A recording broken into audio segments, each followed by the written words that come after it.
해야 하는 일인지 한 번 더 질문하라. 보이지 않는 빙산까지 고려하라. 사람들이 일의 모든 측면을 고려했을 때 이러한 계획 오류가 줄어든다는 사실을 알아냈다.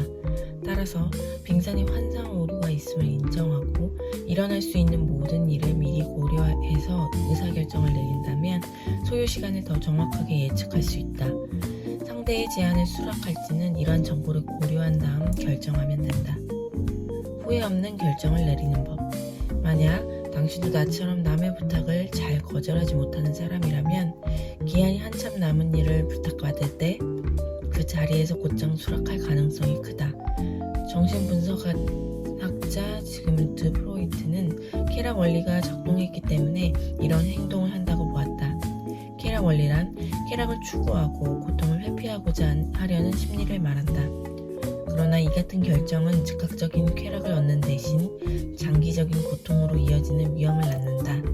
다시 말해 눈앞의 상대방을 기쁘게 하려고 성급히 부탁을 수락해버리면 약속을 지키기 위해 하기 싫은 일을 억지로 하게 될 수도 있다.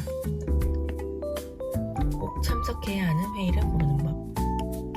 내 업무에 꼭 필요한 회의인가? 이 회의에 참석하면 내가 바라는 직장 생활을 한 발 더 가까워지는가? 이 회의에 참석하는 동안 즐거움을 느끼는가?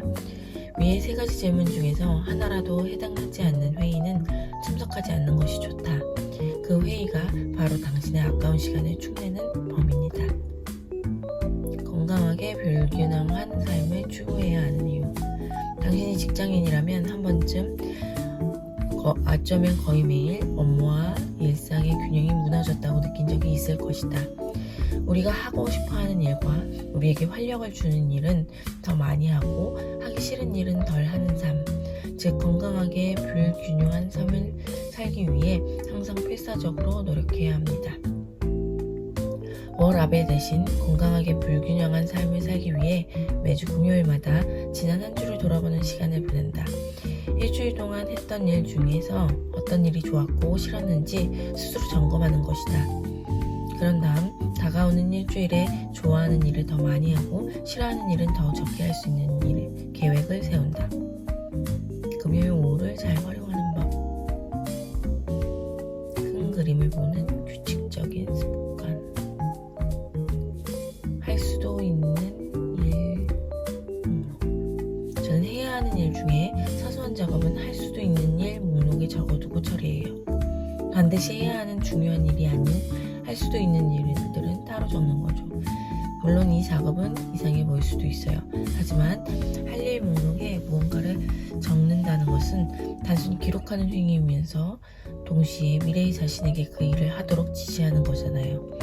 바로 이 지점에서 제 생각의 전환이 일어났어요. 이 전략의 핵심은 할 수도 있는 일 목록에 적힌 일이 선택사항처럼 보이도록 하는 것이다. 우리는 인간이기 때문에 강제로 하는 일보다 자발적으로 하는 일을 더 선호한다. 할 일 목록에 상한선이 필요한 이유. 이제 당신의 할 일 목록이 어떤 상태인지 살펴보자. 해야 할 일이 10개 넘게 또는 빽빽히 적혀 있다면 당신은 이 일들을 두서없이 처리하면서 시간을 무계획적으로 사용하고 있을 가능성이 크다. 어떤 일을 하다가 살짝 불편하거나 버거워지면 금세 그만두고 다른 일로 넘어가 버릴지도 모른다. 그러나 이런 식이라면 절대 의미 있는 진전을 만들어낼 수 없다.